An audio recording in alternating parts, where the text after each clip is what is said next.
Bonjour, nous allons voir ici comment calculer des intégrales sans utiliser de primitives. Vous devez calculer l'intégrale de 2 entre 1 et 4 sans utiliser de primitive.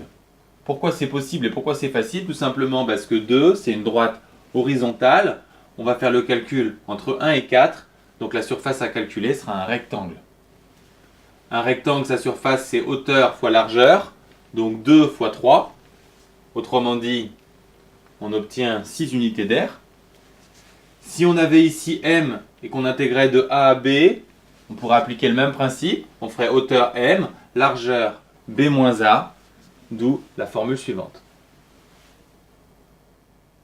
Enfin, on vous demande une réponse en centimètres carrés et l'unité fait 2 cm. Donc attention, si l'unité fait 2 cm, l'unité d'air c'est 2 fois 2, donc 4 cm carrés. D'où le résultat suivant. Et bien sûr, ce résultat se généralise. Si vous aviez eu 3 cm, l'unité d'air ferait 9 cm et 5, 25 cm puisque 3 fois 3 ou 5 fois 5. Maintenant, l'unité fait 3 cm et on vous demande de calculer l'intégrale de x sur 3 entre 1 et 3. La première chose à repérer, c'est que x sur 3 peut être vu comme un tiers de x. Autrement dit, c'est une droite que vous allez pouvoir facilement tracer. L'intégrale entre 1 et 3, c'est très clairement ce grand triangle moins le petit. Je vous rappelle, la surface d'un triangle, c'est la base fois la hauteur divisée par 2.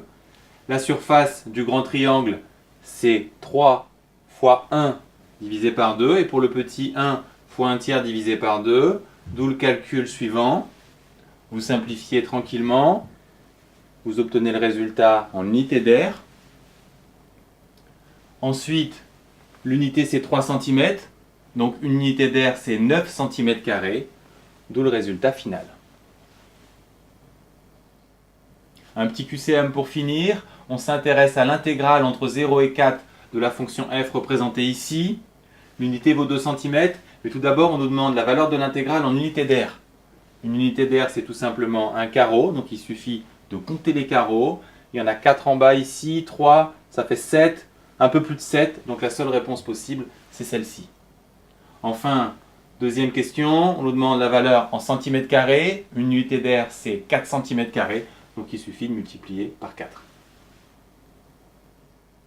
Que retenir? Pour calculer une intégrale sans primitive, il faut savoir utiliser les formules de surface d'un rectangle, d'un triangle, ou pour obtenir une approximation, tout simplement compter les carreaux, et enfin, attention aux unités demandées.